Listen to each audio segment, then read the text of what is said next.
Hello students, your facilitator, your guide, your mentor for accounting, Harun Tahir is here.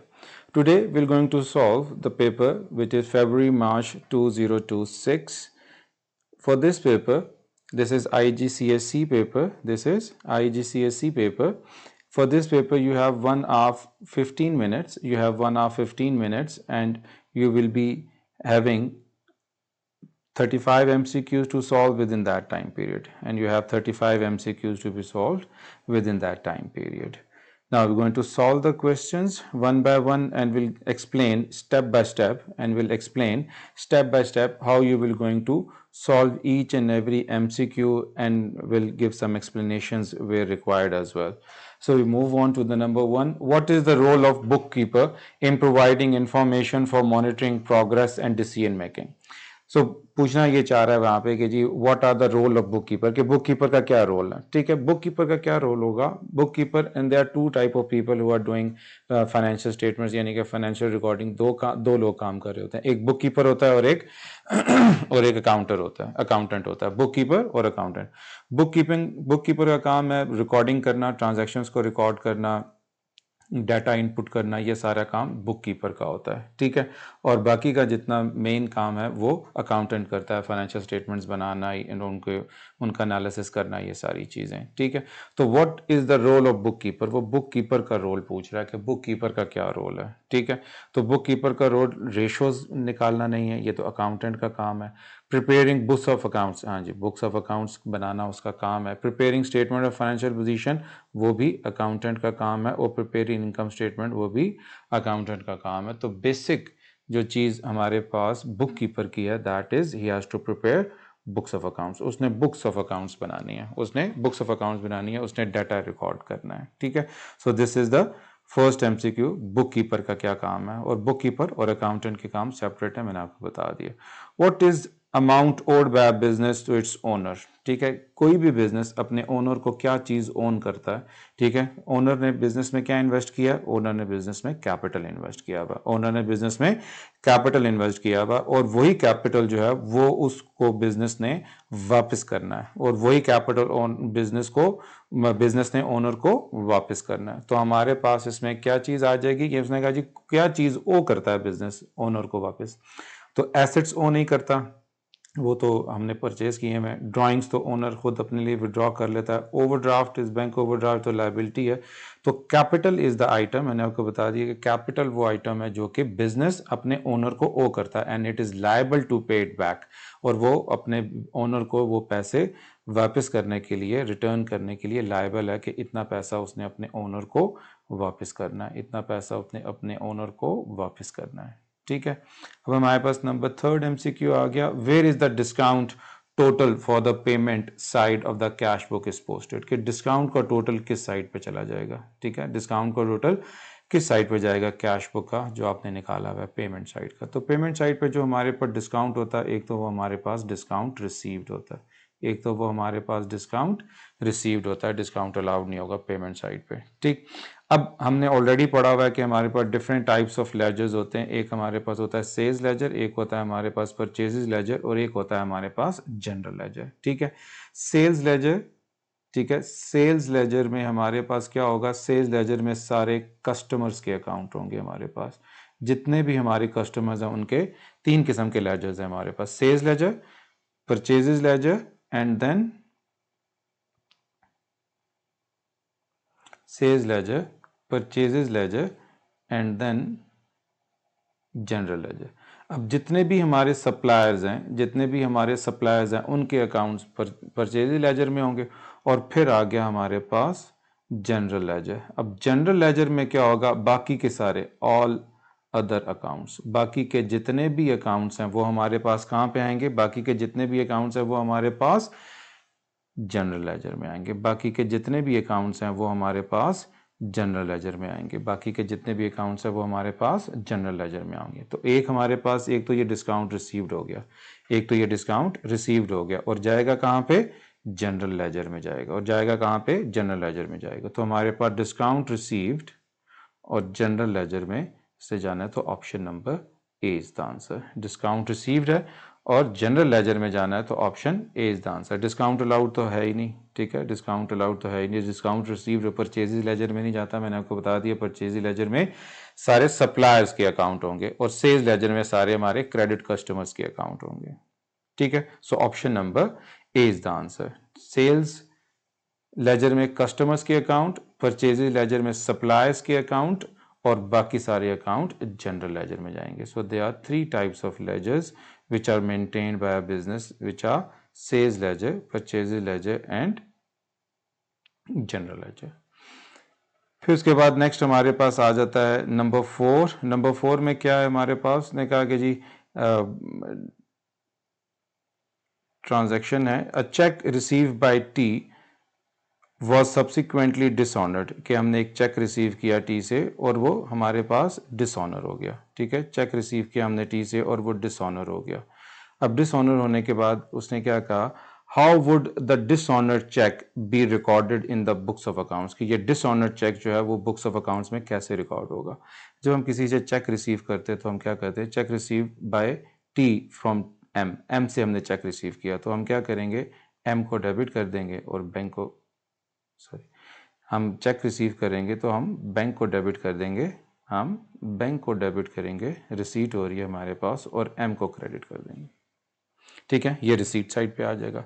लेकिन अगर वो check dishonour हो जाता है, ठीक है, डिसऑनर हो जाता है तो हम उसी की कॉन्ट्रा एंट्री यानी कि उसकी ऑपोजिट एंट्री हम उसकी रिकॉर्ड कर देंगे। तो फिर हम क्या रिकॉर्ड कर लेंगे, हम एम को डेबिट कर देंगे और बैंक को क्रेडिट कर देंगे, एम को डेबिट कर देंगे और बैंक को क्रेडिट कर देंगे, ठीक है। तो ये हमारे पास पेमेंट साइड पे चला जाएगा ताकि वो उसको बैलेंस आउट कर दे। तो हमारे पास M debit and bank credit हमारे पास ऑप्शन नंबर सी में आ रहा है, हमारे पास ये ऑप्शन नंबर सी में आ रहा है। तो हम एम को डेबिट कर देंगे और बैंक को क्रेडिट कर देंगे। ये हमारे पास डिसऑनर की रिसीव होगा तो ये एंट्री करेंगे, जब हमारे पास ये डिसऑनर हो जाएगा तो हम ये एंट्री रिकॉर्ड कर देंगे, ठीक है, उसको क्रेडिट साइड पे रिकॉर्ड कर देंगे। So option number C is the answer, option number C is the answer. फिर नेक्स्ट एमसीक्यू है हमारे पास, MCQ number 5। Sara purchases goods on credit from Z, Sara ने जेड से गुड्स परचेज किए, ठीक है। सारा ओड जेड 400, सारा जो है जेड को 400 ओ करती है, सारा जो है जेड को 400 ओ करती है, ठीक है। She paid this on 1 May after deducting 5% cash discount, उसने कहा जी 5% कैश डिस्काउंट के बाद उसको पेमेंट कर दी। तो whenever you have some certain, यानी कि ये जेड जो है ये हमारी ट्रेड पेएबल्स है, हम उसे परचेजेस कर रहे हैं, तो जो भी हमारे पास उसका बैलेंस था, जो भी हमारे पास उसका बैलेंस था, उसने कहा जी स्टार्ट में हमारे पास 400 का बैलेंस है, हमने उसको डिस्काउंट काट के बाकी के पेमेंट भी कर दी, तो 400 का 5% ले लेंगे तो 20 आ जाएगा, discount and bank paid, discount and bank पे, डिस्काउंट आ जाएगा 20 और हमारे पास बैंक पे आ जाएगा 380, हमने इसको पे कर दिया। आफ्टर दैट उसने कहा जी सारा मेड अ फर्दर परचेजेस, हमने उससे कुछ और परचेजेस भी की हैं, ये हमारे पास कुछ क्रेडिट परचेजेस हमने कर ली उसे 280, हमने कुछ क्रेडिट परचेजेस उसे और कर ली 280। What were the opening and closing balance, अब उसने कहा कि जी इसका ओपनिंग एंड क्लोजिंग बैलेंस बता दें। तो ओपनिंग बैलेंस तो हमारे पास है, क्लोजिंग बैलेंस हम कैलकुलेट कर लेते हैं, 400 प्लस 280। जब भी किसी चीज़ की कैलकुलेशन करनी हो and if you know the T account कि उसका कोई टी अकाउंट बन सकता है, कोई कैलकुलेशन आपको ऑलरेडी पता है, ये तो सिंपली ट्रेड पेएबल्स अकाउंट है, आपने उसको अकाउंट को बना लेना है being on the safe side और उसको कैलकुलेशन करके आपने अपना आंसर निकाल लेना है कि ये मेरा आंसर क्या होगा। सो 400 is your brought down and 280 is your carry down. So 400 is your brought down and 280 is your carry down. So option number C is the answer. So option number C is the answer. Brought down भी आ गया इसी account में और हमारे पास carry down भी आ गया, ये हमने Z का अकाउंट बनाया, ये हमने Z का अकाउंट बना लिया, ठीक है। हमने किसी इंडिविजुअल का अकाउंट बनाना हो या कंट्रोल टोटल अकाउंट बनाना हो तो हम ट्रेड पेएबल्स का या ट्रेड रिसीवेबल्स का कंट्रोल अकाउंट के फॉर्मेट पे ही उसको डील करेंगे, हम उसके ट्रेड पेएबल्स या ट्रेड रिसीवेबल्स कंट्रोल अकाउंट के फॉर्मेट पे ही हम उसको डील कर रहे होंगे, ठीक है।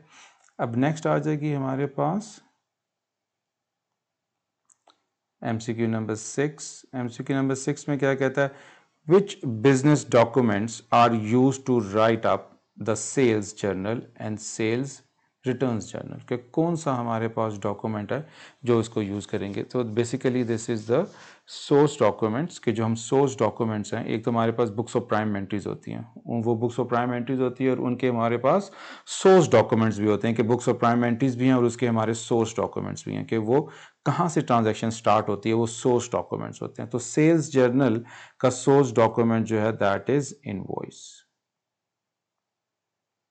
दैट इज इनवॉइस, ठीक है। और वो हम अगर हम सेल्स कर रहे हैं तो हम इनवॉइस इशू करेंगे, हम इनवॉइस इशू करेंगे, ठीक है।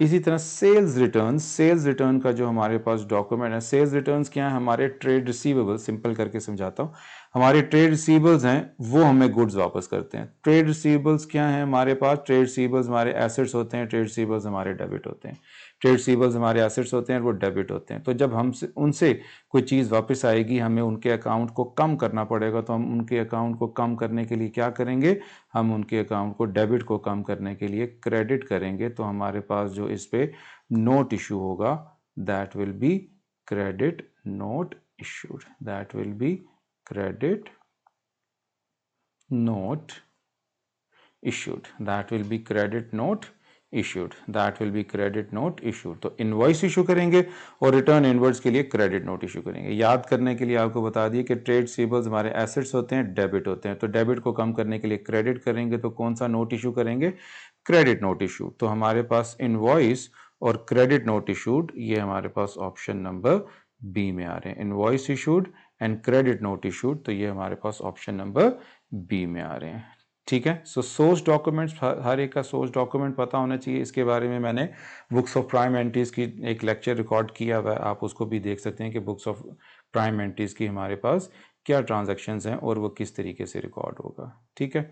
फिर नंबर 6 के बाद हमारे पास आ जाएगा नंबर 7। नंबर 7 क्या कहता है हमारे पास, J maintains a petty cash book, petty cash book J maintain कर रहा है using imprest system. Petty cash book में हम क्या मेंटेन करते हैं हम petty cash book imprest system से मेंटेन करते हैं। इम्प्रेस सिस्टम क्या होता है हमारे पास, imprest system is a system in which the petty cashier is reimbursed by the amount which he has spent.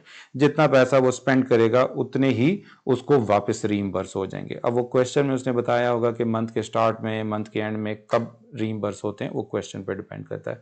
लेकिन इम्प्रेस सिस्टम क्या है कि जो पैसा जो पैटी कैशियर स्पेंड करेगा वो उसको वापस मिल जाएंगे, ठीक है। उसने बता दिया जी मेरी इम्प्रेस्ड अमाउंट जो है वो 100 है, मेरी इम्प्रेस्ड अमाउंट जो है वो 100 है and it is restored on the first day of each month. वो महीने के पहले डे के ऊपर रिस्टोर हो जाता है, महीने के पहले डे के ऊपर रिस्टोर हो जाता है। तो इसका मतलब है जब हमने पैटी कैश बुक, छोटा सा टी अकाउंट बना लेते हैं पैटी कैश बुक का, ताकि ज़रा आइडिया हो जाए कि ये किस तरह बन रहा है। पैटी कैश बुक, उसने कहा जी ब्रॉड डाउन हमारे पास 100 है, यानी कि हमारे पास फ्लोट है तो ब्रॉड डाउन हमारे पास 100 होगा, ठीक है। ब्रॉड डाउन हमारे पास 100 हो जाएगा। फिर उसके बाद इसने बताया कि जी हमारे पास टोटल एक्सपेंसेस हैं 83, तो हमारे पास टोटल एक्सपेंसेस आ जाएंगे 83।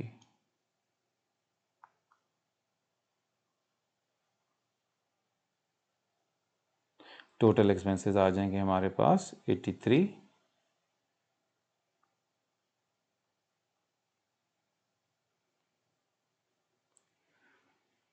हमारे पास टोटल एक्सपेंसेस आ गए 83, टोटल एक्सपेंसेस आ गए 83। फिर उसके बाद उसने कहा जी 7 की रिसीट्स भी हुई हैं हमारे पास, कुछ 7 की रिसीट्स भी हुई हैं, तो वो रिसीट्स डेबिट साइड पे रिकॉर्ड होती हैं। तो हमारे पास हम इसको टोटल कर लेंगे, हम इसको टोटल कर लेंगे और बैलेंस कर लेंगे। कितना आ जाएगा हमारे पास 107, 107, 107 में से माइनस कर देंगे 83, 107 में से माइनस कर देंगे 83, तो विल बिकम 24, 24। तो कैरी डाउन हमारे पास 24 आ गया और वही हमारे पास ब्रॉड डाउन बन जाएगा 24। सिंपल एक टी अकाउंट बना के, प्रॉपर वो पैटी कैश बुक वाला फॉर्मेट नहीं बना रहे, बस रिसीट्स पेमेंट करके आपको समझा रहे हैं कि कैसे होगा। तो 24 हमारे पास बैलेंस आ गया and you have to have 100 more and you have to have the impressed of 100 and you have to have interest of 100. So how much will be the impressed amount? उसने कहा जी how much cash did need to restore, के कितना cash उसको मिलेगा तो restore होगा। तो हमने पहले पढ़ा था जितने उसके पास पैसे हैं जो वो स्पेंड करेगा, बाकी के पैसे हमारे पास रिस्टोरेशन के लिए इस्तेमाल हो जाएंगे। तो हमारे पास कितने रिस्टोरेशन के लिए ज़रूरत है? 76। हमारे पास रिस्टोरेशन के लिए कितने ज़रूरत हैं? हमारे पास रिस्टोरेशन के लिए 76 की ज़रूरत है। तो that is option number B, that is option number B. यानी कि जितने पैसे उसने स्पेंड किए हैं उतने ही उसको रीइंबर्स होंगे। तो हमारे पास कैरी डाउन बच गया 24 और कितने पैसे चाहिए उसको 100 करने के लिए? तो वो हमें 76 चाहिए ताकि हमारे पास 100 का बैलेंस आ जाए, ताकि हमारे पास 100 का बैलेंस आ जाए। तो ये हमारे पास ऑप्शन नंबर बी बनेगा। नेक्स्ट पे चले जाते हैं। हमारे पास नेक्स्ट क्या है? हमारे पास एमसीक्यू नंबर 8 क्या कहता है? विच statement about a trial balance is not correct. ठीक है, जब भी ये नॉट करेक्ट वाला है ना, जरा ध्यान से इसको करना है क्योंकि ये अक्सर ही प्रॉब्लमेटिक होता है, क्योंकि समझ नहीं आ रही होती है अक्सर बच्चों को कि ये हमने जो नॉट वाला है वो उसको कैसे देखना है, नॉट वाले को हमने कैसे देखना है। बिकॉज वो नॉर्मल सिचुएशन के अंदर हम क्योंकि एक्सेप्ट नहीं कर रहे होते नेगेटिव चीज़ों को, तो हम उसको नॉट वाले को ज़रा ध्यान से देखना है। ठीक है, तो उसने कहा जी which statement about a trial balance is not correct, यानी कि कौन सी बात ठीक नहीं है। ठीक है, तो उसने कहा कि जी it can help in locating arithmetical errors के ट्रायल बैलेंस तो बनाते हैं हम इसलिए ताकि हम उसके एरर्स को ठीक कर लें। तो ये तो बात ठीक है, तो इसका मतलब है ये इसका आंसर नहीं बन सकती। ठीक है, इट एक्सक्लूड्स क्लोजिंग इन्वेंट्री, तो ट्रायल बैलेंस में तो क्लोजिंग इन्वेंट्री नहीं होती है, बात सही है। तो इसका मतलब है ये भी इसका आंसर नहीं हो सकता। हमने वो बताना है जो नहीं है, ये तो सच्ची बातें हैं दोनों। फिर उसने कहा it is a part of double entry system, trial balance is not a part of double entry system. ठीक है, वो डबल एंट्री सिस्टम का हिस्सा नहीं है बिकॉज उसने लेजर्स वगैरह के जितने भी बैलेंसेज होते हैं उनको भी यहाँ पे लेके आना होता है। It is often use to prepare financial statements, बिल्कुल सही बात है, हम फाइनेंशियल स्टेटमेंट्स को बनाने के लिए यूज़ करते हैं। तो समटाइम्स हमें ऐसा लग रहा होता है कि यार ये इसका ऑप्शन तो नहीं हो सकता, लेकिन we have to choose among the best, कि इनमें से जो सबसे बेस्ट हमारे पास जो ऑप्शन बन रही है वो हमारे पास ऑप्शन नंबर सी, यानी कि वो it is not a part of double entry system, it is not a part of double entry system, कि ये डबल एंट्री का पार्ट नहीं है, डबल एंट्री का पार्ट नहीं है। ठीक है, then is MCQ number 9, purchases of stationery for office use, कि हमने स्टेशनरी परचेज कर ली ऑफिस यूज के लिए। ठीक है, हमने स्टेशनरी परचेज कर ली ऑफिस यूज़ के लिए। अब मैंने एरर्स को समझाने के लिए पहले भी आपको एक मेथड बताया हुआ है।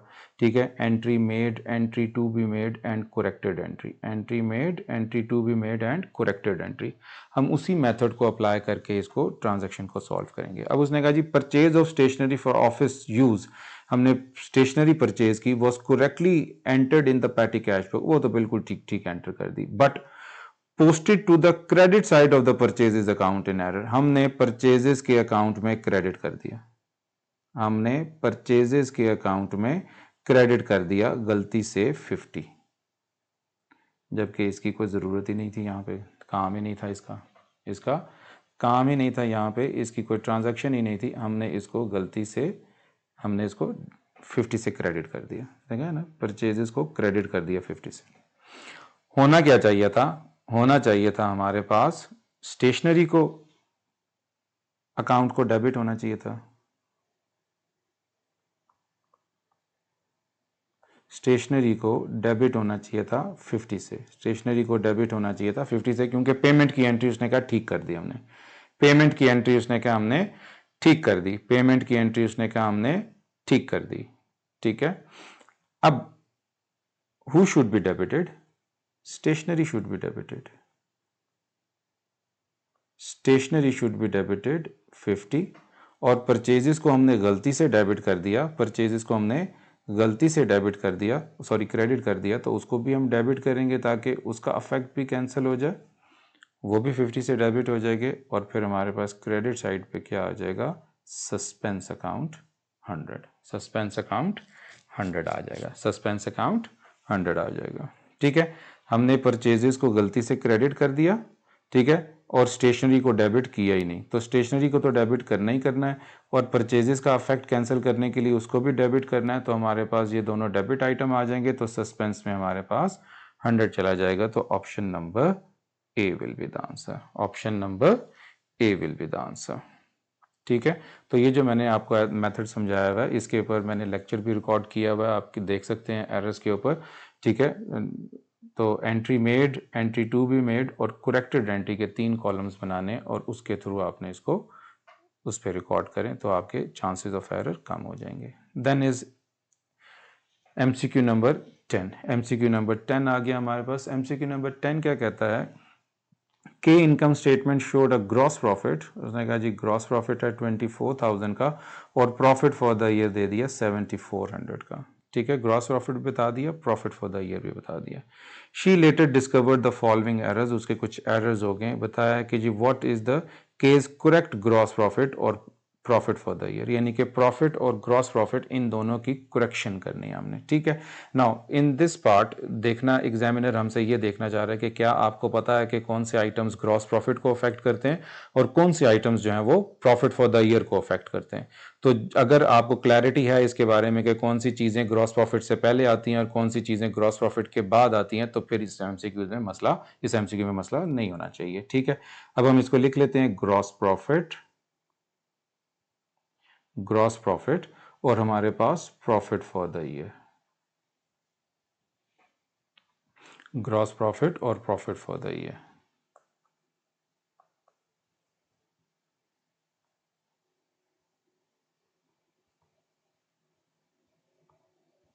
Profit for the year. अब ग्रॉस प्रॉफिट कितना बताया हुआ उसने हमारे पास,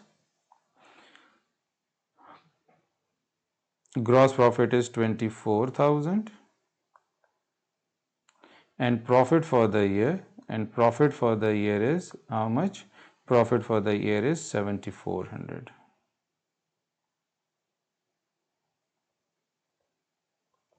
अब जो आइटम्स हमारे पास ग्रॉस प्रॉफिट को अफेक्ट करेंगी वो ग्रॉस प्रॉफिट में एडजस्ट करेंगे, जो प्रॉफिट फॉर द ईयर पे अफेक्ट करती हैं उसको प्रॉफिट फॉर द ईयर में करेंगे। ठीक है, अब फर्स्ट आइटम उसने कहा जी carriage inwards of 200 had been omitted, के कैरेज इनवर्ड्स का जो 200 है, ठीक है, वो हमने एक्सपेंस रिकॉर्ड नहीं किया हुआ, तो वो ग्रॉस प्रॉफिट में अफेक्ट होगा।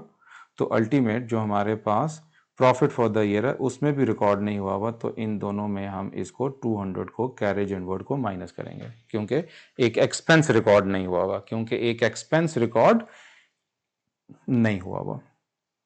आइटम नंबर 1 हो गया हमारे पास। नंबर 2 क्या आ गया, drawings for 2400 had been recorded as wages, के ड्राइंग्स जो हैं उसको वेजेस के तौर पे रिकॉर्ड कर दिया, ड्राइंग्स को वेजेस के तौर पे रिकॉर्ड कर दिया। अब जो वेजेस हैं वो तो ग्रॉस प्रॉफिट के बाद आती हैं, तो यहाँ पे तो उसका इफेक्ट नहीं होगा, और ड्राइंग्स हैं हमने एक्सपेंस बना दिया तो उसको हम अल्टीमेट ऐड बैक कर देंगे, हम उसको अल्टीमेट ऐड बैक कर देंगे, तो हमारे पास इसका जो रिजल्टेंट आंसर आ जाएगा दैट विल बी 2400 में से 24,000 में से 200 माइनस करेंगे तो इट विल बी 23,800।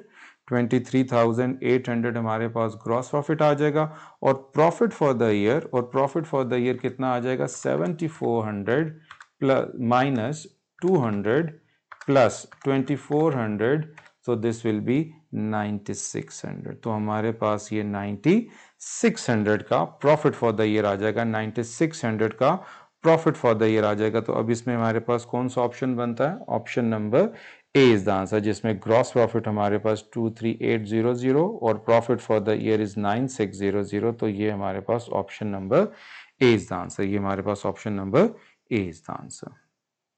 ठीक है, तो बेसिकली यहाँ पे देखना था कि हमारे पास जो ग्रॉस प्रॉफिट से पहले का कैरेज है वो तो ग्रॉस प्रॉफिट को भी इफेक्ट करेगा और फाइनल आंसर को भी इफेक्ट करेगा क्योंकि ओमिटेड है, लेकिन जो वेजेस का एक्सपेंस है वो ग्रॉस प्रॉफिट को इफेक्ट नहीं करेगा, वो सिर्फ प्रॉफिट को इफेक्ट करेगा। तो ये हमारे पास MCQ 10 हो गया। अब आगे चलते हैं 11 की तरफ। 11 क्या कहता है हमारे पास, विच स्टेटमेंट आर करेक्ट, कि हमारे पास कौन सी स्टेटमेंट करेक्ट है, इसके बारे में हमारे पास कौन सी स्टेटमेंट इसके बारे में करेक्ट है। ठीक है, अब bank reconciliation statement is a part of double entry book keeping, तो बैंक रिकॉन्सिलिएशन जो है वो तो डबल एंट्री का पार्ट तो नहीं है, ये तो हम एरर्स को ठीक करने के लिए बनाते हैं, it is not a part of double entry system, ज़रूरत होती है तो बनाते हैं। अब bank reconciliation statement is prepared by the bank. Bank reconciliation statement bank नहीं बनाता, वो हम खुद कंपनी बनाती है, बिजनेस बनाता है, ठीक है, वो अपनी फाइनेंशियल स्टेटमेंट्स को ठीक करने के लिए वो बनाता है, तो ये भी इसका आंसर नहीं है। अब bank reconciliation statement is prepared by the trader, ये मैं भी वही बात करता कि जो बिजनेस है वो बनाता है, तो it is 3 is the only correct option, तो ऑप्शन नंबर डी यानी कि 3 ओनली इसका आंसर होगा, ठीक है। ये सिर्फ और सिर्फ फाइनेंशियल स्टेटमेंट्स जो हैं उसको करेक्शन के लिए, एरर्स को ठीक करने के लिए बनाते हैं, और वो कौन बनाता है, वो ट्रेडर या बिजनेस खुद बनाएगा अपने लिए, वो ट्रेडर बिजनेस खुद बनाएगा, बैंक नहीं बना के देगा हमें, okay. Next is MCQ number 12। On 31st January, S bank statement showed a credit balance of 740। Credit balance है हमारे पास 740 का। Comparing the bank statement with the cash book, he found the following, उसने कहा जी ये हमें कुछ चीज़ों का पता चला। Bank charges not recorded, bank charges record नहीं किए हुए, ठीक है। Cheque paid but not presented, ये अनप्रेजेंटेड चेक्स हैं, उनको भी नहीं लिखा हुआ, ठीक है। S update his cash book as required, वो कैश बुक अपनी रिक्वायर्ड जैसे उस तरह अपडेट करता है। What is the update cash book balance, अब हमारे पास अपडेटेड कैश बुक का बैलेंस हमें चाहिए, ठीक है। तो हम इसकी बैंक रिकॉन्सिलिएशन स्टेटमेंट बनाते हैं जिसमें up to date cash book का बैलेंस आता है। अब अपडेटेड कैश बुक के बैलेंस बनाने के लिए हमें क्या करना है, हमारे पास क्वेश्चन में उन्होंने बैंक स्टेटमेंट का बैलेंस दिया हुआ है। अच्छा, हमारे पास अक्सर बच्चों को ये कन्फ्यूजन रहती है कि यार हम कैश बुक के बैलेंस से स्टार्ट करें या बैंक स्टेटमेंट के बैलेंस से स्टार्ट करें। आप कैश बुक के बैलेंस से स्टार्ट करें, बैंक स्टेटमेंट के बैलेंस से स्टार्ट करें, रूल्स वही हैं, सब कुछ उसी तरह ही है, आप जिस मर्जी बैलेंस से स्टार्ट करें। देखें अभी हम करते हैं balance as per bank statement, balance as per bank statement, balance as per bank statement है हमारे पास 740 and it is credit, 740 and it is credit. अब अगर हमारे पास क्रेडिट बैलेंस है, वो कैश बुक का बैलेंस हो या बैंक स्टेटमेंट का बैलेंस हो, अगर ये क्रेडिट बैलेंस है तो हम क्या करते हैं, हम अनप्रेजेंटेड को माइनस कर लेते हैं, हम अनप्रेजेंटेड को माइनस कर लेते हैं और अनक्रेडिटेड को ऐड कर लेते हैं। अब अनक्रेडिटेड तो हमारे पास है नहीं,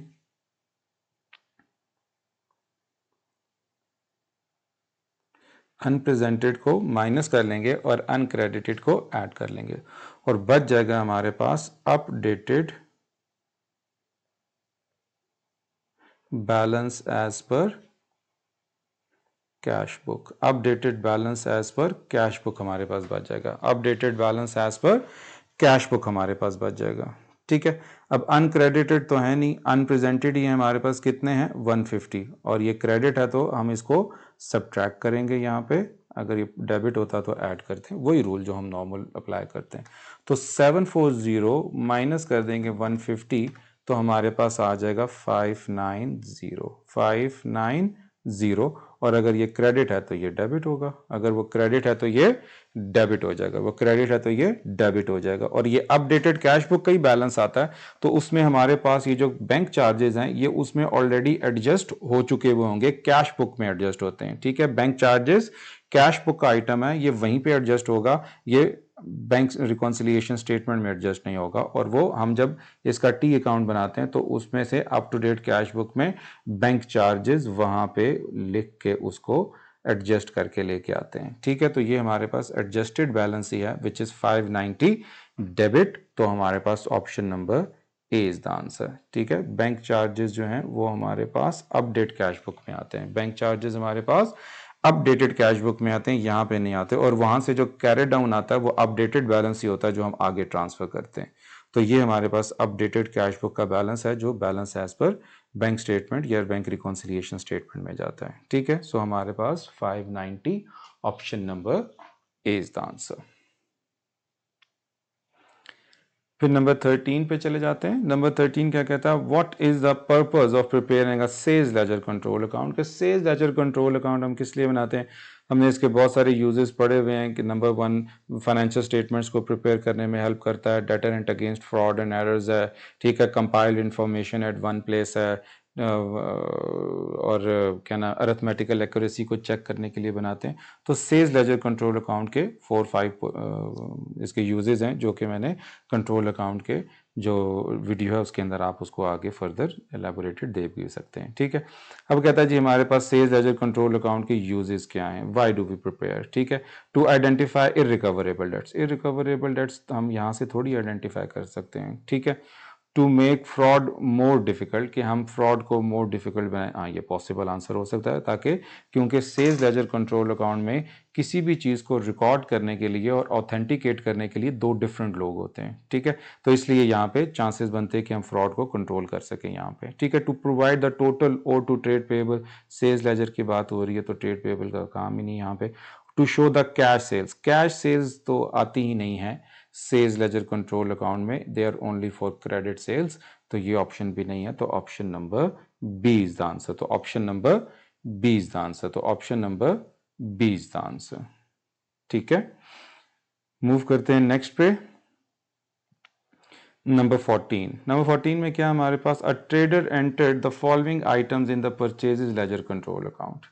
फिर पूछा क्या, which entry in the purchases ledger control account is correct, कि परचेजेज लेजर कंट्रोल अकाउंट में कौन सी एंट्री करेक्ट है, परचेजेज लेजर कंट्रोल अकाउंट में कौन सी एंट्री करेक्ट है। तो जब हम परचेजेज लेजर कंट्रोल अकाउंट बनाते हैं तो आपको पता होना चाहिए कि परचेजेज लेजर कंट्रोल अकाउंट का क्या फॉर्मेट है।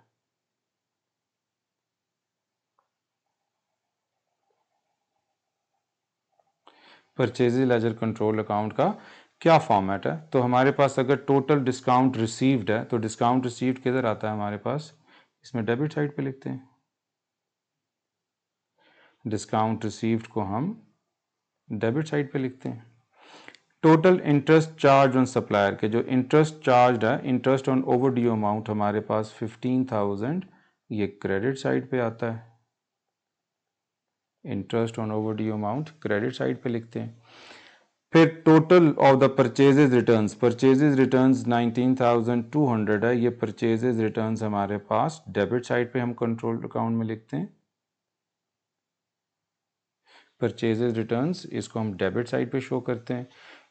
Total payment made to suppliers, bank paid जो हमारा होता है वो बैंक पेड भी डेबिट साइड पे होता है, 218200, ये सारे आइटम्स जहाँ जो भी क्वेश्चन है उसने 4 आइटम्स बताए हुए हैं, वो हमने जहाँ जहाँ आते हैं कंट्रोल अकाउंट्स में, परचेज लेजर कंट्रोल अकाउंट में आपको बता दिया कि ये यहाँ यहाँ इनकी स्पेस है। ठीक है, अब वो पूछ रहा है कि जी कौन सी चीज़ ठीक है, तो क्रेडिट 1920 क्रेडिट होगा, 1920 तो डेबिट हो रहा है।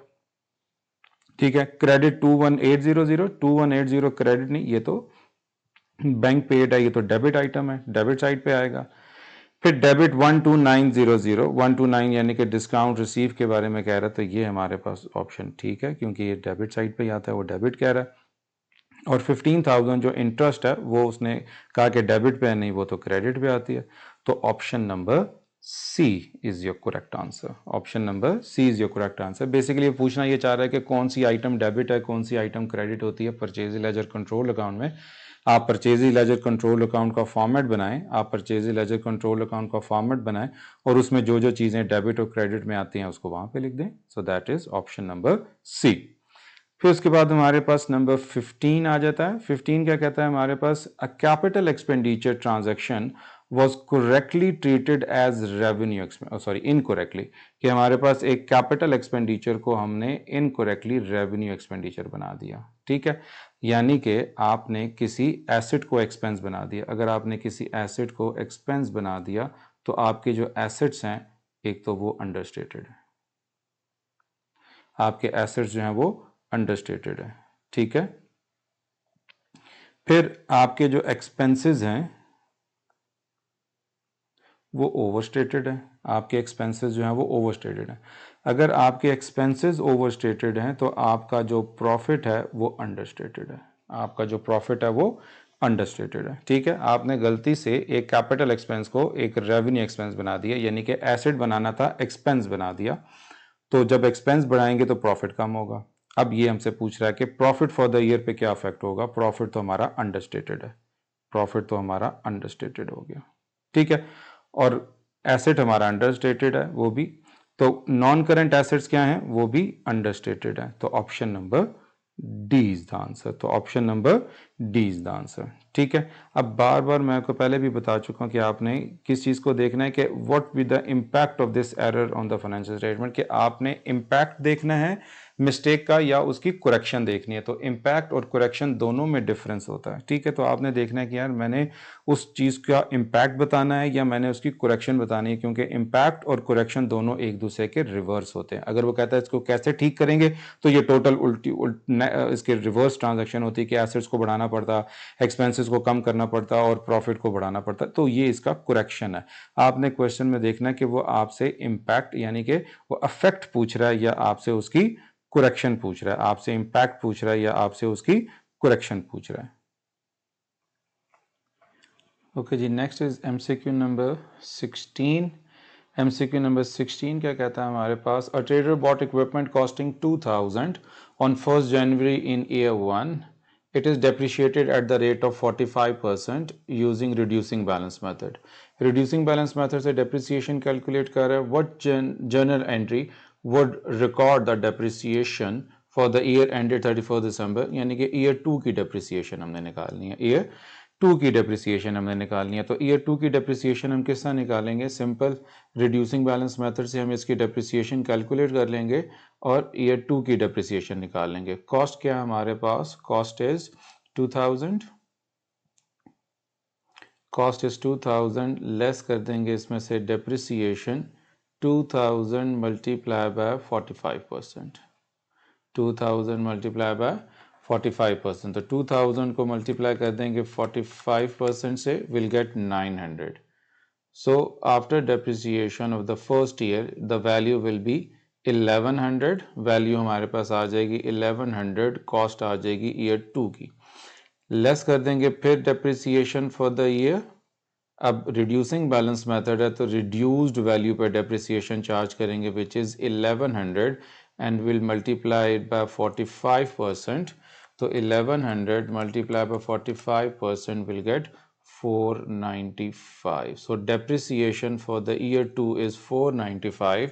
तो हमारे पास 495 डेप्रिसिएशन आ गई, 495 डेप्रिसिएशन आ गई इसकी।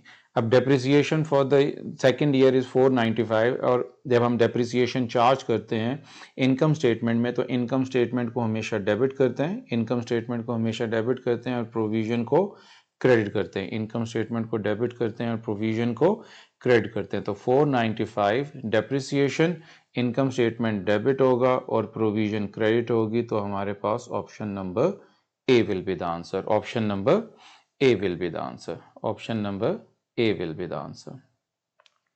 नेक्स्ट पे चलते हैं 17। 17 क्या कहता है हमारे पास, trader who owed rent at the end of the financial year, कि अ ट्रेडर जो है उसको ओ कर रहा है कोई रेंट, उसको कोई ओ कर रहा है, हु ओड। ठीक है, अगर ट्रेडर ओ कर रहा होता तो ट्रेडर का ओइंग होता, लेकिन a trader was owed rent by end of the financial year, कोई उसको ओ कर रहा है। ठीक है, ट्रेडर वॉज ओड यानी कि कोई उसको ओ कर रहा है rent at the end of the financial year. How should the trader enter this in the ledgers, कि वो अपने लेजर्स में कैसे उसको रिकॉर्ड करेगा, हम अब उसको लेजर्स में कैसे रिकॉर्ड करेगा। हमने ऑलरेडी टी अकाउंट्स पढ़े हुए हैं, एक्सपेंस अकाउंट, इनकम अकाउंट के टी अकाउंट हमने पढ़े हुए हैं। ठीक है, एक्सपेंस अकाउंट, इनकम अकाउंट के टी अकाउंट के फॉर्मेट हमने पढ़े हुए हैं। ठीक, अब हमें पता होना चाहिए कि हमारे पास जो टी अकाउंट के जो फॉर्मेट्स हैं वो किस तरह फॉलो होता है हमारे पास। फॉर एग्जांपल कोई एक्सपेंस अकाउंट है, कोई एक्सपेंस अकाउंट है हमारे पास, तो यहाँ पे हम उसको लिखते हैं ब्रॉट डाउन एडवांस। ठीक है, ब्रॉट डाउन एडवांस, और यहाँ पे ब्रॉट डाउन ओइंग। ये तो इनकम अकाउंट बनाना है, एक्सपेंस अकाउंट बनाना शुरू कर दिया। इनकम अकाउंट हमने बनाना है, इनकम अकाउंट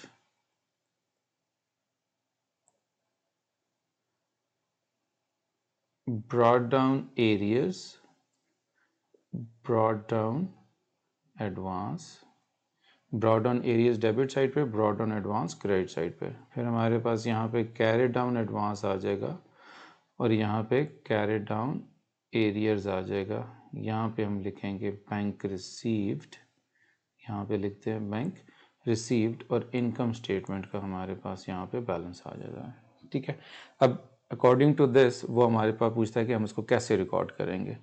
तो क्रेडिट द रेंट पेएबल तो है नहीं है, रेंट रिसीवेबल है, तो रेंट रिसीवेबल का ऑप्शन एक ये बनता है बी, और एक रेंट रिसीवेबल का ऑप्शन नंबर डी। तो ए तो हो नहीं सकता, और दूसरा हमारे पास सी भी रेंट पेएबल है, ये नहीं हो सकते। ठीक है, तो credit the rent receivable account with the amount owed and bring down the debit balance, कि हमारे पास साल के एंड पे जो हमारे पास कैरी डाउन है, ठीक है, उसको हम क्रेडिट करें और उसी बैलेंस को हम एरियस के बैलेंस को अपने पास नेक्स्ट ईयर के लिए इसको यहाँ पे ब्रॉड डाउन डेबिट में ले जाएं, तो ये हमारे पास इसकी ट्रांजैक्शन रिकॉर्ड हो जाएगी। ये हमारे पास इसकी ट्रांजैक्शन रिकॉर्ड हो जाएगी कि आपने कैरी डाउन एरियस लिखा, उसको कैरी डाउन एरियस लिखा और नेक्स्ट ईयर के लिए उसको ब्रॉड डाउन डेबिट साइड पे बना लिया। तो it is option number B, कि हमने रेंट रिसीवेबल को हमारे पास क्रेडिट साइड पे यहाँ पे रिकॉर्ड होगा और नेक्स्ट ईयर का ब्रॉड डाउन ऑपोजिट साइड पे डेबिट साइड पे बन जाएगा। So option number B is the answer. Expense account बनाएंगे और इसका आंसर निकाल लेंगे बीच में से। फिर 18 है हमारे पास। 18 क्या कहता है, on 1 January 2025 D has a provision for doubtful date of 760, के प्रोविजन फॉर डाउटफुल डेट है हमारे पास, तो इट मीन्स साल के शुरू में जो हमारे पास प्रोविजन है ये इसकी ब्रॉड डाउन प्रोविजन है, ये इसकी ब्रॉड डाउन प्रोविजन है। फिर उसने कहा जी मेरे पास ट्रेड रिसीवेबल्स हैं 22500 के, provision for doubtful date is maintained eight 5% provision, 5% पे मेंटेन हो रहा है। अब हमने क्या करना है, सिंपल इस सिचुएशन के अंदर हमने प्रोविजन फॉर डाउटफुल डेट का अकाउंट बना लेना है, हमने प्रोविजन फॉर डाउटफुल डेट का अकाउंट बना लेना है। ठीक है, प्रोविजन का हमने अकाउंट बना लेना है। ठीक, अब ब्रॉड डाउन प्रोविजन हमारे पास हमेशा क्रेडिट साइड पे होगी and that is your step number 1 which is 760। Step number 1 carry down is on the debit side and that is your step number 2 and that is your step number 2।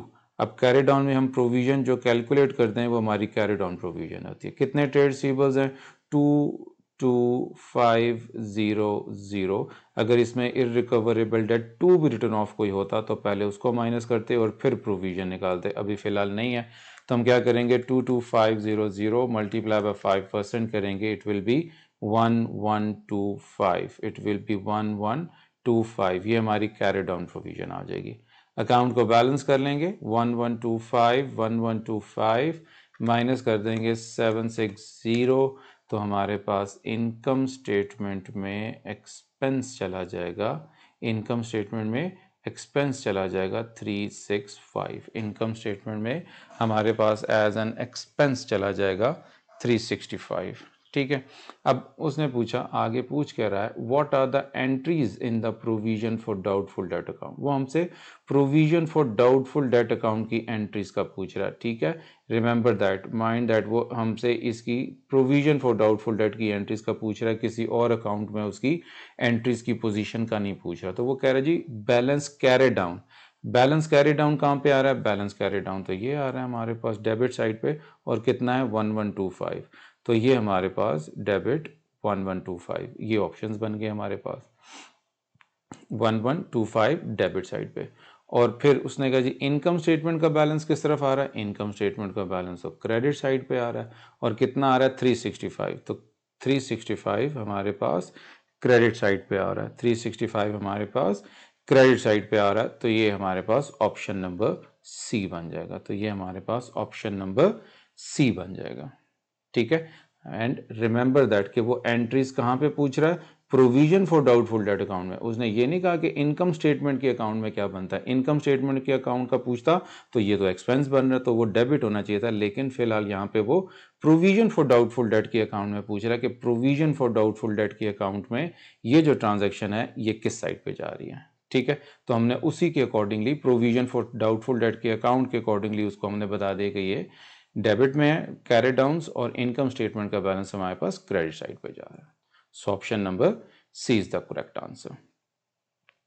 Then you move on to 19, what is the correct basis of inventory valuation. Inventory valuation की basis क्या है, हम इसका जो inventory valuation है इसका rule जो है it is IAS international accounting standard 2 के बेस के ऊपर बनता है। इंटरनेशनल अकाउंटिंग स्टैंडर्ड 2 में लिखा हुआ है कि हमने इन्वेंट्री को कैसे वैल्यू करना है, ठीक है। तो उस वहाँ पे लिखा हुआ है inventory is valued at lower of cost और नेट रिलाइजेबल वैल्यू, कि लोअर ऑफ कॉस्ट और नेट रिलाइजेबल वैल्यू दोनों में से जो सी लोअर वैल्यू होगी, कॉस्ट और नेट रियलाइजेबल वैल्यू इन दोनों में से जो सी लोअर होगी, इन दोनों में से जो सी लोअर वैल्यू होगी उनके ऊपर स्टॉक को वैल्यू करेंगे। तो कॉस्ट पे नहीं करेंगे, नेट रियलाइजेबल वैल्यू पे नहीं करेंगे, लोअर ऑफ कॉस्ट और सेलिंग प्राइस पे नहीं करेंगे, तो लोअर ऑफ कॉस्ट और नेट रियलाइजेबल वैल्यू पे करेंगे, and it is option number D. And it also comes under prudence concept. Prudence concept क्या कहता है? Asset should be understated rather than being overstated. तो उसी चीज़ को कंप्लाई कर रहा है जब हम किसी भी स्टॉक को कॉस्ट या नेट रियलाइजेबल वैल्यू दोनों में से किसी लोअर वैल्यू के ऊपर लेंगे, तो इट मीन्स कि हम उसको प्रूडेंस कॉन्सेप्ट को फॉलो कर रहे हैं। हम प्रूडेंस कॉन्सेप्ट को भी फॉलो कर रहे हैं कि asset should be understated rather than being overstated, के एसेट्स को हमने कम करके जरूर लिखना है, हमने उनको बढ़ा के नहीं लिखना, ठीक है। So option number D is the correct answer. Then we move on to number 20. G is a manufacturer. He made errors in valuing his inventory. उसने कहा जी कि हमने मिस्टेक कर दी इन्वेंट्री की वैल्यूएशन के अंदर, ठीक है, for inventory at the end of the year, यानी कि वो क्लोजिंग इन्वेंट्रीज की बात कर रहा है, ठीक है। ध्यान से ये चीज़ को समझ लेना है कि यार ये किस इन्वेंट्री की बात कर रहा है, ये क्लोजिंग इन्वेंट्री की बात कर रहा है, ठीक है।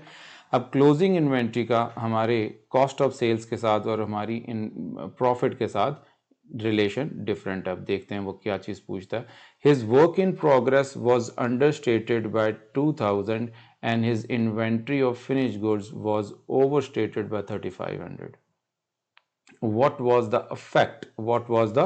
effect of that error, कि हमारे इस एरर का हमारी ट्रांजेक्शन्स पे, यानी कि किसके ऊपर, कॉस्ट ऑफ प्रोडक्शन पे और कॉस्ट ऑफ सेल्स, यानी कि हमारी कॉस्ट पे इफेक्ट पूछ लिया। तो आपको ये चीज़ याद होनी चाहिए कि हमारा जो क्लोजिंग स्टॉक होता है उसका प्रॉफिट के साथ डायरेक्ट और कॉस्ट के साथ इनडायरेक्ट रिलेशन है, ठीक है। प्रॉफिट के साथ डायरेक्ट रिलेशन है और हमारी कॉस्ट के साथ इनडायरेक्ट रिलेशन है क्लोजिंग इन्वेंट्री की।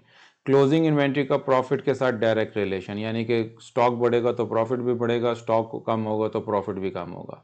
और कॉस्ट के साथ इनडायरेक्ट रिलेशन है, यानी कि रिवर्स जाएंगे, अगर स्टॉक बढ़ा तो कॉस्ट कम हो रही है, अगर स्टॉक कम हो रहा तो कॉस्ट ज़्यादा हो रही है, ठीक है। अब ये चीज़ हम इसको देखते हैं और आगे हम इसका अफेक्ट देखेंगे। अब उसने कहा जी हमारे पास प्रोग्रेस, जो वर्क इन प्रोग्रेस है वो 2000 से कम हो रहा है, तो हमारे पास उसने एक इफेक्ट बताया कॉस्ट ऑफ प्रोडक्शन के ऊपर, कि कॉस्ट ऑफ प्रोडक्शन जो है,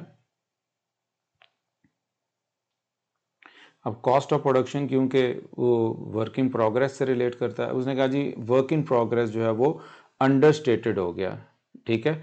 अगर मैंने भी आपको बताया कि closing inventory work in progress का, क्लोजिंग इन्वेंट्री अगर हमारे पास अंडरस्टेट हो गया, वर्क इन प्रोग्रेस अंडरस्टेट हो गया, तो हमारा इसका कॉस्ट के साथ क्या रिलेशन होगा, ऑपोजिट रिलेशन होगा। ये कम हो गया तो हमारी कॉस्ट ऑफ प्रोडक्शन ज़्यादा हो जाएगी, हमारी कॉस्ट ऑफ प्रोडक्शन ज़्यादा हो जाएगी, हमारी कॉस्ट ऑफ प्रोडक्शन ओवरस्टेट हो जाएगी, हमारी कॉस्ट ऑफ प्रोडक्शन ओवरस्टेट हो जाएगी। तो ये हमारे पास ये दो बातें, ये ऑप्शन नंबर ए और बी कॉस्ट ऑफ प्रोडक्शन से ओवरस्टेटेड से रिलेट कर रहे हैं, ठीक है। ये कॉस्ट ऑफ प्रोडक्शन से रिलेट कर रहे हैं। फिर दूसरी उसने क्या कहा जी, हमारा cost of sales, cost of sales तो इनकम स्टेटमेंट में होती है, कॉस्ट ऑफ सेल्स तो इनकम स्टेटमेंट में होती है। अब कॉस्ट ऑफ सेल्स को हमने देखना है कि वो इनकम स्टेटमेंट में क्या इफेक्ट ले रहा है, और यही कैरी फॉरवर्ड इफेक्ट वहाँ पे भी जाएगा।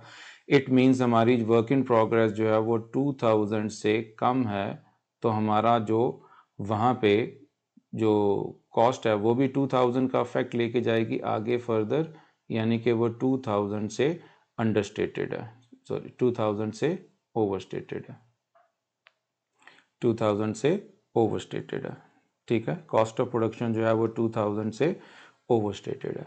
अब नेक्स्ट ट्रांजैक्शन जो उसने बताया, उसने कहा जी हमारी जो इन्वेंट्री है, क्लोजिंग इन्वेंट्री, वो ओवरस्टेटेड है 3500 से, वो ओवरस्टेटेड है।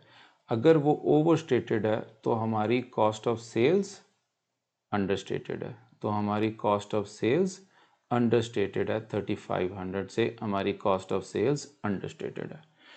ठीक है, हमारी कॉस्ट ऑफ सेल्स 3500 से अंडरस्टेटेड है। तो ये जो इफेक्ट आगे कैरी फॉरवर्ड होगा कॉस्ट ऑफ सेल्स के अंदर, तो अल्टीमेट यहाँ पे हमारे पास जो फाइनल रिजल्टेंट निकलेगा वो 1500 अंडरस्टेटेड निकलेगा, 1500 अंडरस्टेटेड निकलेगा, 1500 अंडरस्टेटेड निकलेगा। तो 1500 अंडरस्टेटेड हमारे पास ऑप्शन नंबर ए में आ रहा है। तो हमारे पास option number A is the answer. तो हमारे पास option number A is the answer. ठीक है, हर पेपर में हमारे पास 2-3 यानी कि 2 एमसीक्यूज तो ऐसे होते हैं जो कि बहुत ही कम बच्चे कर पाते हैं उसको अच्छे तरीके से सॉल्व। तो ये उनमें से कोई एक एमसीक्यू है कि जो कि जिसको बहुत अच्छी तैयारी होगी, बहुत अच्छी अंडरस्टैंडिंग होगी स्टॉक्स के बारे में, उनकी ओवर स्टेटेड अंडर स्टेटेड के बारे में, तो वो इनको हैंडल कर सकेगा। तो क्लियरली मैंने आपको 2-3 कॉन्सेप्ट्स बता दिए कि क्लोजिंग इन्वेंट्री का प्रॉफिट के साथ डायरेक्ट रिलेशन है, क्लोजिंग इन्वेंट्री का प्रॉफिट के साथ डायरेक्ट रिलेशन है, और क्लोजिंग इन्वेंट्री का कॉस्ट के साथ इनडायरेक्ट रिलेशन है। तो ये कुछ चीज़ें ज़हन में रखनी है, क्योंकि एमसीक्यूज़ में ऐसी ही वो छोटी छोटी बेसिक्स चीज़ों को लेके बना के कोई एमसीक्यू फिर हमारे सामने लेके आता है। ठीक है, तो ये जिसको अंडरस्टैंडिंग होगी कि हमारे क्लोजिंग स्टॉक का कॉस्ट ऑफ सेल्स के साथ क्या रिलेशन है, ये वही बच्चा अच्छे तरीके से इसको सॉल्व कर सकेगा। So that was option number ए। फिर 21st पे आ जाते हैं। 21st में क्या कहता है हमारे पास, a sole trader paid off the business overdraft using his own personal funds. उसने जी बिजनेस का ओवरड्राफ्ट पे कर दिया अपने पर्सनल फंड से। जब भी ओनर अपने पर्सनल फंड्स के साथ कोई एक्सपेंस करेगा या कोई भी काम करेगा, तो अल्टीमेट वो पैसे बिजनेस में आ रहे हैं, अल्टीमेट वो पैसे बिजनेस में आ रहे हैं। ठीक है, पर्सनल पैसों से बिजनेस का कोई भी एक्सपेंस करेगा या कोई चीज़ खरीद के लेके आएगा, कुछ भी करेगा, अल्टीमेट वो पैसा बिजनेस में आ रहा है, अल्टीमेट वो पैसा बिजनेस में आ रहा है। ठीक है, तो अब यहाँ पे उसने देखा कि जी what did this affect on the statement of financial position, कि स्टेटमेंट ऑफ फाइनेंशियल पोजीशन पे इसका क्या अफेक्ट होगा। ठीक है, एक तो उसने ओवरड्राफ्ट पे किया, ओवरड्राफ्ट लायबिलिटीज डिक्रीज करेंगे, लायबिलिटीज डिक्रीज करेंगे। ये 3 ऑप्शन हमारे पास बन रहे हैं। ठीक है, फिर उसके बाद कैपिटल है, क्योंकि पैसे बाहर से आ रहे हैं। ठीक है, पैसे बिजनेस के बाहर से आ रहे हैं, तो अल्टीमेट हमारे पास कैपिटल इंक्रीज करेगा। तो ये 2 ऑप्शंस बन गए हमारे पास। ठीक है, और क्योंकि पैसे बाहर से आ रहे हैं, लाइबिलिटीज़ पे ऑफ हो रही हैं, तो एसेट्स के ऊपर हमारा कोई इफेक्ट नहीं हो रहा, तो एसेट्स के ऊपर हमारा कोई इफेक्ट नहीं हो रहा। तो हमारे पास ultimate option number C will be the answer. तो अल्टीमेट हमारे पास option number C will be the answer. ठीक है, तो जिस तरीके से मैं ये एमसीक्यू सॉल्व कर रहा हूँ, जिसमें 2-3 डिफरेंट ऑप्शंस हमें कैलकुलेट करने को या आइडेंटिफाई करने को दिए हैं, तो अगर आप इसी तरीके से टिक करते जाए, अच्छा यार इस कॉलम में ये 3 आंसर बनते हैं, इसमें 2 का, तो नैरो डाउन होते होते हमारे पास जब लास्ट कॉलम को आप टिक करेंगे, तो आपके पास खुद ही आंसर एक निकल आएगा कि ये मेरा आंसर है, कि ये मेरा आंसर है, जिसमें आप तीनों कॉलम्स को, 2 कॉलम्स को, 4 कॉलम्स को जिसमें आप टिक करेंगे, वो आपका फाइनल आंसर खुद ब खुद बन जाएगा। ठीक है, फिर उसके बाद हमारे पास आ जाता है 22nd ये कहता है Z is a consultant who receives fees. अब कंसल्टेंट है, फी रिसीव कर रहा है फ्रॉम हिज क्लाइंट्स, तो इसका मतलब है ये सर्विस बिजनेस है, इसका मतलब है ये सर्विस बिजनेस है, क्योंकि फ़ी तो रिसीव करेंगे वही जो कि सर्विसेज दे रहे हैं। जो ट्रेडिंग बिजनेसेस होते हैं वो सेल्स करते हैं। ठीक है, तो it is a service business. तो how would Z calculate his profit for the year, कि जेड अपना प्रॉफिट कैसे कैलकुलेट करेगा। तो जो हमारे पास सर्विसेज बिजनेसेस होते हैं, उसमें हमारे पास सिंपल इनकम माइनस एक्सपेंस होता है, सिंपल इनकम माइनस एक्सपेंसेस करके हम उसका प्रॉफिट कैलकुलेट कर लेते हैं। तो fee income minus cost of sales, no. Fee income minus cost of sales minus expenses, no, cost of sales आता ही नहीं है। Fee income plus expenses, no. Fee income minus expenses, so option number D is the answer. So option number D is the answer. Service business है तो वो simple income minus expenses करेगा, वो trading नहीं है, तो उसमें कॉस्ट ऑफ सेल्स और ओपनिंग इन्वेंट्री क्लोजिंग इन्वेंट्री नहीं होते हैं। ठीक है, so this is option number D. Now we move on to question number 23। Question 23 का कहता है a partnership agreement contain rules as decided among the partners. Yes, definitely partnership agreement में तो वही बातें होंगी जो पार्टनर्स ने आपस में एग्री करके लिखा हुआ है कि जी हम ये चीज़ें हम करेंगे, ठीक है। बिकॉज दो पार्टनर्स एग्री करेंगे, जिन टर्म्स एंड कंडीशंस के ऊपर पार्टनर्स एग्री करेंगे वही टर्म्स एंड कंडीशंस पार्टनर आगे लेके चलेंगे, वही उनकी एग्रीमेंट होगा, वही सारी चीज़ें होंगी, ठीक है। Now what is not contained in a typical partnership agreement, के पार्टनरशिप एग्रीमेंट में कौन सी चीज नहीं होगी, ठीक है। तो अक्सर ये जो नॉट वाले होते हैं ना एमसीक्यूज, इनका ध्यान करना यार, ये मसले ही बनाते हैं हमारे लिए। What is not contained in a typical partnership agreement, के टिपिकल पार्टनरशिप एग्रीमेंट में कौन सी चीज नहीं होगी, कौन सी चीज नहीं होगी, ठीक है। Interest on partners capital agreement में होगा, ठीक है। इंटरेस्ट और पार्टनर्स ड्राइंग्स वो भी एग्रीमेंट में आपने बताया होगा तो चार्ज हो जाएगा। पार्टनरशिप सैलरीज वो भी हमारे पास एग्रीमेंट में होगा, ठीक है। पार्टनर्स करंट अकाउंट बैलेंस, हाँ पार्टनर्स के करंट अकाउंट बैलेंस हमारे एग्रीमेंट में हमने खुद से पहले नहीं बनाते, वो तो जब अकाउंट बनता है, फाइनेंशियल स्टेटमेंट ट्रांजैक्शंस आती हैं तो हमारा करंट अकाउंट का बैलेंस बनता है, तो ये पार्टनरशिप एग्रीमेंट में नहीं होगा, ठीक है। फिर 24th पे आ जाते हैं, which items are included in appropriation account of a partnership. अब अप्रोप्रिएशन अकाउंट तो जिस बच्चे को अप्रोप्रिएशन अकाउंट का फॉर्मेट आता है, ये एमसीक्यूज के लिए कोई मसले वाली बात ही नहीं है, ठीक है। ये जिसको अप्रोप्रिएशन अकाउंट का फॉर्मेट आता है मसला ही कोई नहीं। इंटरेस्ट ऑन पार्टनर्स ड्राइंग्स आता है, यस आता है। पार्टनर्स सैलरीज आती हैं, यस आती हैं। इंटरेस्ट ऑन पार्टनर्स कैपिटल आता है, यस आता है। पार्टनर की ड्राइंग्स आती हैं, नहीं। अप्रोप्रिएशन अकाउंट में पार्टनर्स की ड्राइंग्स नहीं आती हैं, अप्रोप्रिएशन अकाउंट में पार्टनर्स की ड्राइंग्स नहीं आती हैं, वो करंट अकाउंट में जाती हैं, ठीक है। तो 1, 2 एंड 3, 1 एंड 2 एंड 3 के साथ ऑप्शन नंबर ए, हमारे पास ऑप्शन नंबर ए बन जाएगा, जिसमें पार्टनर्स ड्राइंग्स नहीं होंगी। अप्रोप्रिएशन अकाउंट से रिलेटेड एमसीक्यू था, सिंपल सा।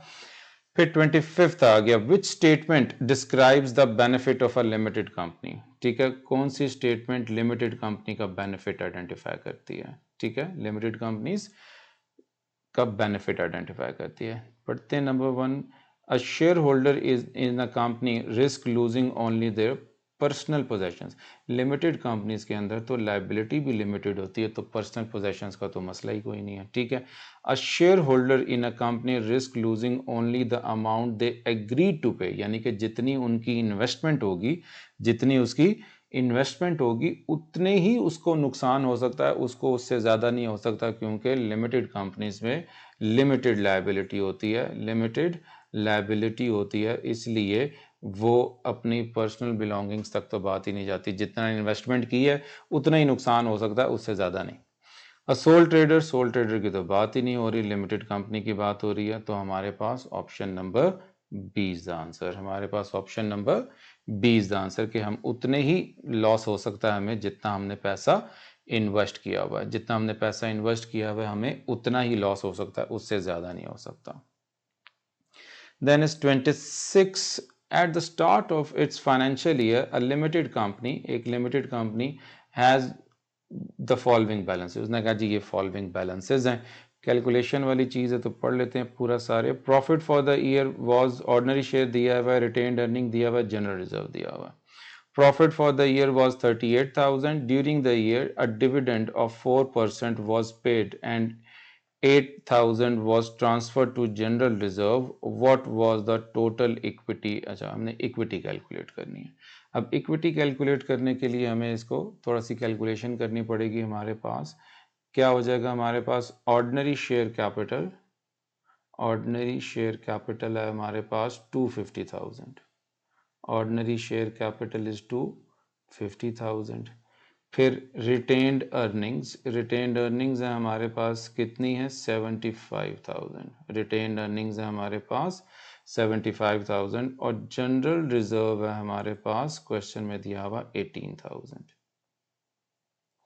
अब जो ट्रांजैक्शंस हैं उनको पोस्ट करेंगे वन बाय वन। उसने जी profit for the year is 38,000, profit तो हमारे रिटेन्ड अर्निंग्स में ऐड होगा, 38,000 हमारे पास प्रॉफिट ऐड हो जाएगा, 38,000 हमारे पास प्रॉफिट ऐड हो जाएगा। फिर उसने कहा जी डिविडेंड पे किया 4%, तो हमारे पास जो शेयर्स हैं, ठीक है, हमारे पास जो शेयर्स हैं उसके ऊपर 4% डिविडेंड पे किया, तो 250,000 मल्टीप्लाई बाय 4% हमने डिविडेंड पे करना है। 250,000 का 4% हमने डिविडेंड पे करना है।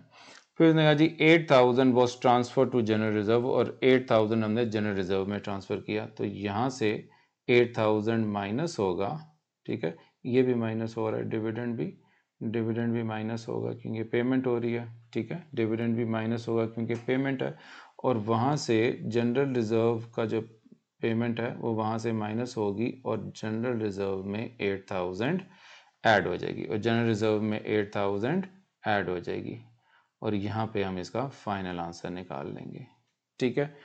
अब देख लेते हैं हमारे पास ये 250,000 का 4% कितना बनता है, 250,000 मल्टीप्लाई बाय 4% इज 10,000, ये हमारे पास 10,000 बन रहा है जो कि हमने पेमेंट करनी है, ये हमने 10,000 की पेमेंट करनी है, ठीक है। तो 75,000 जो रिटेन्ड अर्निंग का बैलेंस है, प्लस उसमें 38,000 ऐड करेंगे, प्लस उसमें 38,000 ऐड कर देंगे, कितना बन जाएगा हमारे पास 75,000 प्लस 38,000 माइनस 10,000 जो डिविडेंड है, माइनस 8,000 जो जनरल रिजर्व में ट्रांसफ़र किए, तो ये बच गए हमारे पास 95,000। यहाँ पे हमारे पास रिटेन्ड अर्निंग का बैलेंस आ गया 95,000, रिटेन्ड अर्निंग का बैलेंस हमारे पास 95,000 आ गया। अब जनरल रिजर्व में कितने बच गए, 18,000 plus 8,000, 18,000 plus 8,000, this will become 26,000, this will become 26,000। अब हम सबको ऐड कर लेंगे, 250,000 प्लस 95,000 प्लस 26,000, तो टोटल आ गया 371,000, 371,000, which is option number B, which is option number B, ठीक है, which is option number B। Ordinary share capital लिखा, रिटेन्ड अर्निंग की जो ट्रांजैक्शंस थी, डिविडेंड पे किया, जनरल रिजर्व में ट्रांसफ़र किया, प्रॉफिट ऐड किया, वो सारा रिटेन्ड अर्निंग में ट्रांजैक्शंस हैं। जनरल रिजर्व ट्रांसफ़र हो रहा था, जनरल रिजर्व में पैसे ट्रांसफ़र किए, बाकी सबको टोटल किया, तो हमारे पास टोटल इक्विटी आ गई, हमारे पास इसकी टोटल इक्विटी आ गई, ठीक है। So this is option number B, 371 total equity. Now we move on to the next one, which is 27th। 27th में क्या कहता है हमारे पास, which item would reduce the balance on a sports club receipts and payment account। अब receipts and payment account क्या चीज़ होती है, receipt and payment account हमारे पास कैश बुक का ही दूसरा नाम है, ठीक है, ये हमारे पास कैश बुक का ही दूसरा नाम है कि कौन सी ऐसी चीज़ है जो कि आइटम जो कि बैलेंस रिड्यूस करेगा, तो डेफिनेटली जो पेमेंट होगी वो इसका बैलेंस रिड्यूस करेगी, डेफिनेटली जो पेमेंट होगी वही कैश बुक का बैलेंस रिड्यूस करेगी, ठीक है। ऑप्शन नंबर ए देख लेते हैं, depreciation. Depreciation is a non cash expense, depreciation is a non cash expense. Overdue subscription paid by a member, overdue subscription हमें कोई मेंबर पे करेगा तो it is a receipt not a payment. Payment for sports equipment, yes this will decrease, payment है हमारे पास। Profit made by sports club, profit भी है तो वो हमारी रिसीट होगा, ठीक है, ये हमारे पास डेबिट साइड पे आएगा, पेमेंट में फिर भी नहीं जाएगा, तो option number C is the answer, तो option number C is the answer, option number C is the answer, ठीक है। फिर उसके बाद हमारे पास 28 आ जाता है। 28 क्या कहता है हमारे पास, an amateur dramatic club was form to provide occasional performances for the playing club. On performance days the club sells refreshment to the public, वो कुछ रिफ्रेशमेंट पब्लिक को सेल करते हैं। The profit for these sales help towards running the cost, यानी कि जो पैसे आते हैं वो क्लब की कॉस्ट को कवर करने में इस्तेमाल करते हैं, वो क्लब की कॉस्ट को कवर करने में इस्तेमाल होते हैं, ठीक है। Receipts from sale of refreshment दिया हुआ, परचेजेज रिफ्रेशमेंट दिया हुआ, opening inventory refreshment, closing inventory refreshment, printing cost of tickets. What is the profit on sale of refreshment to be transferred to the income and expenditure account, कि हमारे पास profit निकालना है cell of refreshment से, तो it is basically sale of refreshment is a trading account, trading account बनाएंगे और उसमें से जो हमारे पास सेल ऑफ रिफ्रेशमेंट में से पैसे निकलेंगे वो ट्रेडिंग अकाउंट में ट्रांसफ़र कर देंगे, वो ट्रेडिंग अकाउंट में ट्रांसफ़र कर देंगे। तो हमारे पास सबसे पहले क्या आ जाएगा, रेवेन्यू। रेवेन्यू कितना हमारे पास 980, इसमें से लेस कर देंगे कॉस्ट ऑफ सेल्स, ठीक है। तो opening inventory plus purchases minus closing inventory, you will get gross profit, you will get gross profit. Opening inventory कितनी है हमारे पास 50, क्लोजिंग इन्वेंट्री है हमारे पास 75, परचेजेज है हमारे पास 490, तो हम इसको माइनस कर देंगे 50 plus 490 minus 75, so this is 465 इसमें से माइनस कर देंगे रेवेन्यू 980, तो आपके पास ग्रॉस प्रॉफिट आ जाएगा 515। तो आपके पास ग्रॉस प्रॉफिट आ जाएगा 515, ग्रॉस प्रॉफिट आ गया 515, ठीक है। अब हम जो प्रिंटिंग कॉस्ट है, प्रिंटिंग कॉस्ट ऑफ टिकट्स जो है वो बीच में नहीं ले आएंगे, क्योंकि उसने सिर्फ हमसे रिफ्रेशमेंट का प्रॉफिट दिया है। ये टिकट्स की कॉस्ट है और वो इनकम एंड एक्सपेंडिचर में जाएगी, इनकम एंड एक्सपेंडिचर में जाएगी, वो ट्रेडिंग अकाउंट में चार्ज नहीं होगी। तो हमारे पास जो प्रॉफिट आ गया that is 515, option number D, 515 option number D. Now move on to next one, which is 29th. Which cost is a direct cost of a manufacturer? Direct cost which are directly related to the production process, वो cost जो directly related है production process से, वो direct cost होगी, ठीक है। अब उसने कहा जी कौन सी इसमें से डायरेक्ट कॉस्ट है, कैरेज आउटवर्ड, ये तो सेलिंग एक्सपेंस है, नहीं होगा। डिलीवरी व्हीकल डेप्रिसिएशन, ये भी डिलीवरी व्हीकल है, ये भी सेलिंग एक्सपेंस है, नहीं आएगा मैन्युफैक्चरिंग के अंदर। royalties, yes, royalties is a direct cost because royalties are the costs which are directly associated with the production, यानी कि वो कॉस्ट जो कि रॉयल्टी क्या होती है बेसिकली, जब आप किसी से राइट टू यूज़ लेते हैं किसी भी चीज़ का, किसी से भी आप राइट टू यूज़ लेते हैं किसी भी चीज़ का, यानी कि आप उससे राइट ले रहे हैं, आप किसी भी काम करने का, जैसा KFC से आप राइट लेते हैं कि हम उसका एक KFC का रेस्टोरेंट खोल लेंगे, मैकडोनल्ड को खोल लेंगे, किसी भी ब्रांड का आप उससे राइट लेते हैं यूज़ करने का, तो उसके अगेंस्ट जो हम पेमेंट करते हैं उसको हम रॉयल्टी कहते हैं। अब फैक्ट्री सुपरवाइज़र, ये भी इनडायरेक्ट कॉस्ट है, तो ये भी नहीं आएगी, तो option number C is the answer. तो जिसको मैन्युफैक्चरिंग अकाउंट का फॉर्मेट आता है वो भी इसको सॉल्व कर सकता है। मैंने वैसे भी सारी इसकी एक्सप्लेनेशन दे दी कि ये रॉयल्टीज़ क्यों है और क्या कॉस्ट है हमारे पास। अब नंबर 30th आ गया। नंबर 30th में क्या, Sandy owns a manufacturing business, she has provided the following figures, what is the factory cost of production, हमने कॉस्ट ऑफ प्रोडक्शन लगानी है, ठीक है। Interest on loan cost of production में तो नहीं आती है, फैक्ट्री रेंट आता है, ऑफिस रेंट नहीं आता, ये तो इनकम स्टेटमेंट में जाएगा। Opening inventory raw material, yes. Closing inventory raw material, yes. Office salaries, no, income statement का एक्सपेंस है। Factory workers salaries, yes. Raw material purchase, yes. तो हमारे पास ये जो आइटम्स आएंगे उनको हमने टिक कर लिया, जो नहीं आएंगे उनको हमने क्रॉस कर लिया कि ये आइटम्स हमारे बीच से रिलेटेड नहीं है, ठीक है। तो कॉस्ट ऑफ प्रोडक्शन निकालने के लिए हमें क्या करना पड़ेगा, सबसे पहले ओपनिंग इन्वेंट्री, ओपनिंग इन्वेंट्री लिखेंगे, इसमें हम ऐड करेंगे परचेजेस, लेस करेंगे क्लोजिंग इन्वेंट्री रॉ मटेरियल। तो ओपनिंग इन्वेंट्री रॉ मटेरियल्स हैं हमारे पास 90,000, परचेजेस रॉ मटेरियल है हमारे पास 20,000, क्लोजिंग इन्वेंट्री रॉ मटेरियल है हमारे पास 74,000, तो हमारे पास raw material consumed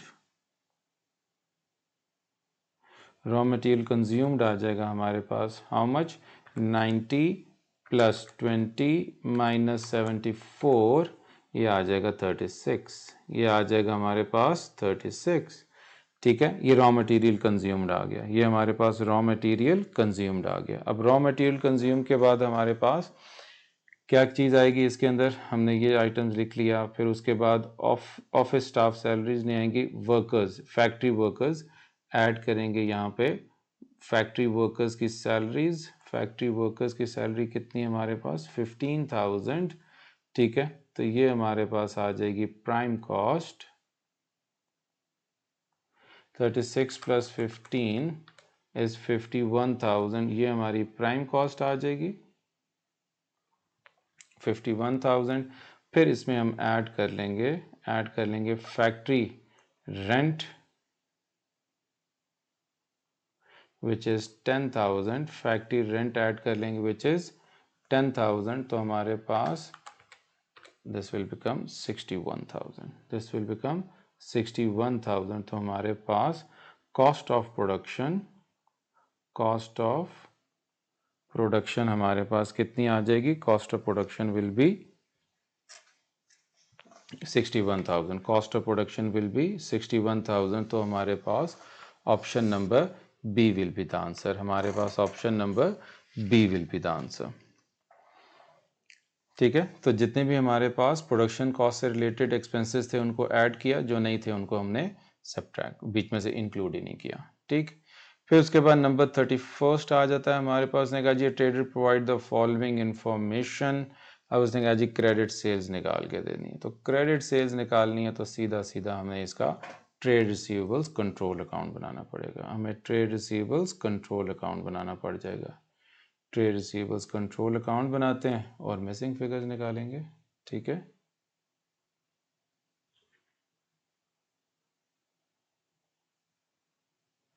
trade receivables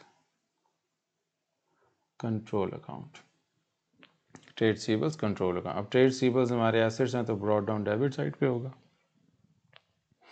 अब उसने कहा जी हमारे पास trade receivables at the start of the year is 5,000, तो 5,000 हमारे पास स्टार्ट ऑफ द ईयर के बैलेंस है तो इधर लिख लेंगे 5,000।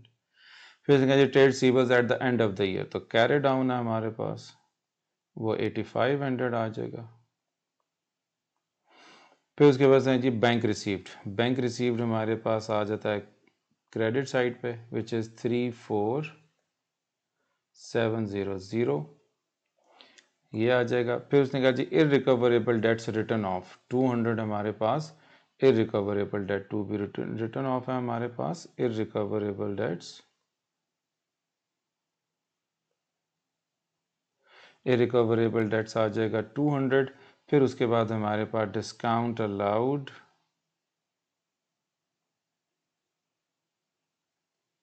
डिस्काउंट अलाउड आ जाएगा हमारे पास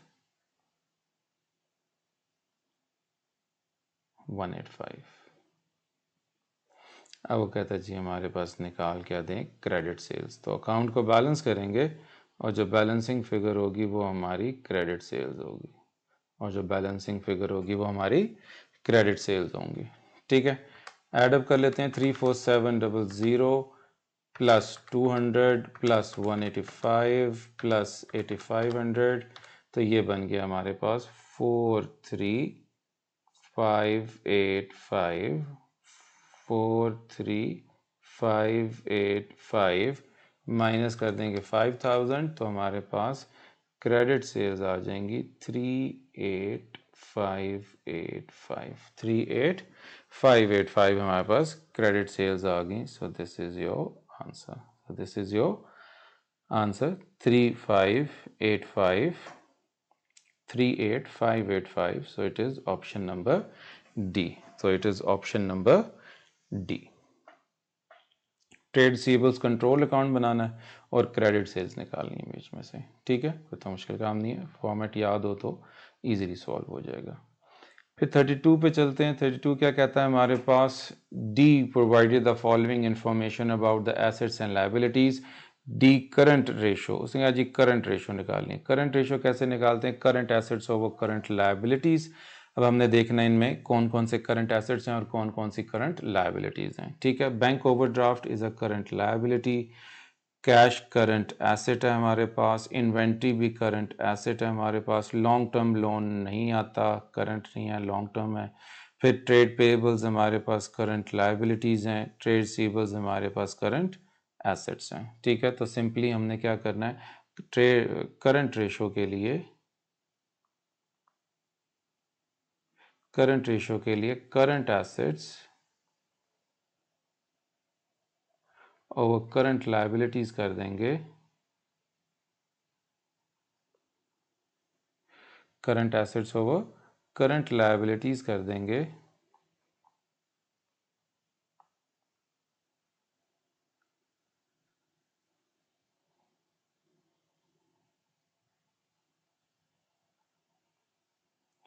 अब करंट एसेट्स क्या क्या है हमारे पास, करंट एसेट्स है 250,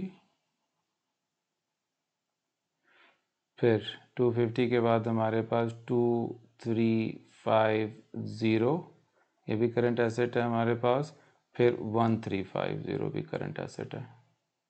इन सबको ऐड कर लेंगे करंट एसेट्स को और करंट लायबिलिटी से डिवाइड कर देंगे, विच इज़ 1300 प्लस 1000, तो क्या आ जाएगा हमारे पास 250 plus 2350 plus 1350, so it will be 3950 और 1300 प्लस 1000 ये हमारे पास आ जाएगा 2300, ये आ गया 2300।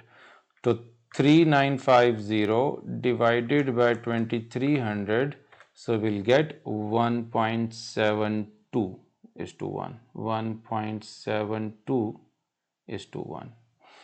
So 1.72 is to 1 is option number C. 1.72 is to 1 is option number C. ठीक है, करंट रेशियो कैलकुलेट करनी थी, option number C is the answer.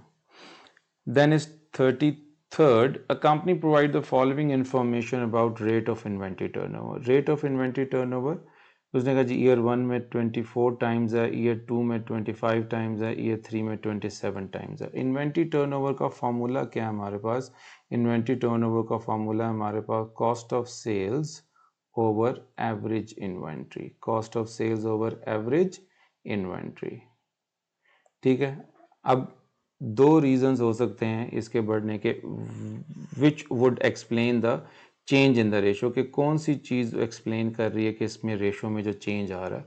तो कॉस्ट ऑफ सेल्स, अगर कॉस्ट ऑफ सेल्स हमारे पास कम हो रही है, ठीक है, कॉस्ट ऑफ सेल्स हमारे पास कम हो रही है, ठीक है, या इन्वेंट्री एवरेज इन्वेंट्री हमारे पास बढ़ती जा रही है, तो इसको कॉज करेगी ये रेशो बढ़ती जा रही है। ठीक है, तो fewer sales on credit, fewer sales on credit तो नहीं है क्योंकि रेशो बढ़ती जा रही है, तो फ्यूअर सेल्स तो नहीं होंगी। इन्वेंट्री क्वांटिटी वाज डिक्रीजिंग, यानी कि इन्वेंट्री हमारे पास डिक्रीज कर रही है। अगर इन्वेंट्री हमारे पास डिक्रीज करेगी तो हमारा आंसर कॉस्ट ऑफ सेल्स बढ़ जाएगी और इन्वेंट्री डिक्रीज कर जाएगी, कॉस्ट ऑफ सेल्स बढ़ जाएगी और इन्वेंट्री डिक्रीज कर जाएगी। तो इन्वेंट्री हमारे पास कम होगी, पॉसिबल आंसर बनता है। सेल्स एक्टिविटी स्लोड, वो भी नहीं है क्योंकि सेल्स तो ज़्यादा हो रही है, क्योंकि कॉस्ट ऑफ सेल्स ज़्यादा आ रही है, इन्वेंट्री टर्नओवर ज़्यादा आ रहा है।